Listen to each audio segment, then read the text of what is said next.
Plus de 2 mois après la tempête, les berges de l'estuaire de la Seine restent jonchées de déchets.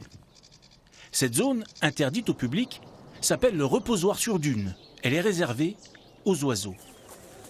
Mais aujourd'hui, des colonies de bipèdes ont envahi les lieux, munis de bottes, de gants et de bonne volonté. Et les autres, on va essayer de passer par là. Je dis essayer parce que je suis pas sûr qu'on ait le passage. Parmi les 200 bénévoles, Alix, concerné et motivé.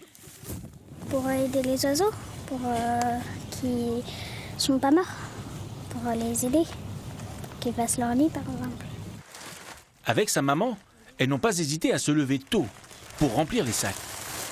Ma fille est très attachée à la nature et quand elle entend qu'il y a des saletés, ça la met en colère. Donc évidemment, le mieux c'est de mettre sa colère au profit de la nature en fait et que ça se tourne en une énergie positive. Les déchets se sont accumulés sur près de 50 hectares. On y trouve essentiellement des plastiques vivaces et donc dangereux pour les poissons et les oiseaux. L'estuaire est un véritable carrefour d'immondices. Les déchets arrivent du bassin versant de la Seine, donc via le fleuve. Ils arrivent aussi via les marais et ils sont un peu stockés dans l'estuaire.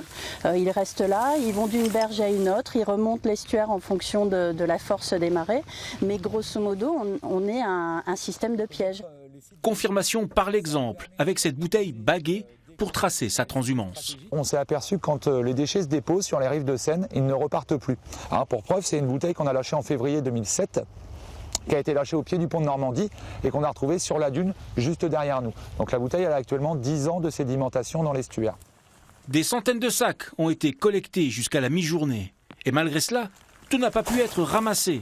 La tâche reste titanesque vu les quantités impunément répandues depuis des décennies.